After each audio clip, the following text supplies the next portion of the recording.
4 na linggo na lang at muling pipili ang mga Pilipino ng mga lider na mamumuno sa bansa. Para sa isang party list, ang laban sa darating na halalan ay hindi lamang simpleng tagisan ng mga partido o mismong mga politiko dahil ang totoo, isa raw itong showdown sa pagitan ng Team Duterte at Team Marcos Jr. Ayon sa Ako OFW Party List, mahalaga ang pagboto ng direkta sa mga senatorial candidate ng PDP laban upang tiyakin ang suporta at proteksyon sa mga Duterte, lalo na kay Vice President Sara Duterte na ngayon ay sinasabing target umano ng impeachment. Alam naman natin sa House and the Senate, number games.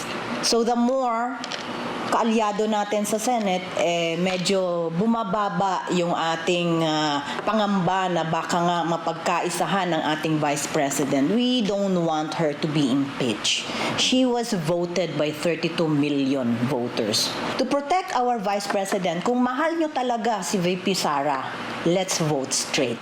Dagdag pa ng Ako OFW, ang pagboto sa mga kandidato ni dating Pangulong Rodrigo Duterte ay tanging paraan upang maibigay ang hustisya para sa kanya. Ito'y kasunod ng paniniwala nilang iligal ang pag-aresto kay dating Pangulong Duterte at ang umano'y pagtalikod ng Administrasyong Marcos Jr. sa dating leader sa harap ng International Criminal Court.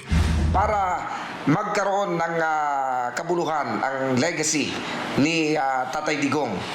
Itong straight PDP laban candidates, ito ang makakapagbigay ng hustisya sa kung anong nangyayari. If you want justice for our president, there is no other way to do it except to vote straight PDP laban candidates. Ayon pa sa Ako OFW, hindi lamang solid ang paninindigan ng PDP laban slate, kundi taglay rin ng ito ang kakayahan at kwalipikasyong kinakailangan upang epektibong magsilbi sa Senado. Binubuo ito ng mga batikang abogado tulad ni Attorney Jimmy Bondoc, Attorney Raul Lambino, Attorney JV Hinlo, Attorney Vic Rodriguez at Congressman Rodante Marcoleta. Meron din itong mga re-electionist na may napatunayan na sa larangan ng lehislatura, sina Senator Ronald Bato de la Rosa at Senator Christopher Bongo. Malaki rin daw ang maiambag ng mga personalidad tulad ni Philip Salvador at Dr. Richard Mata sa kampanya ng PDP laban.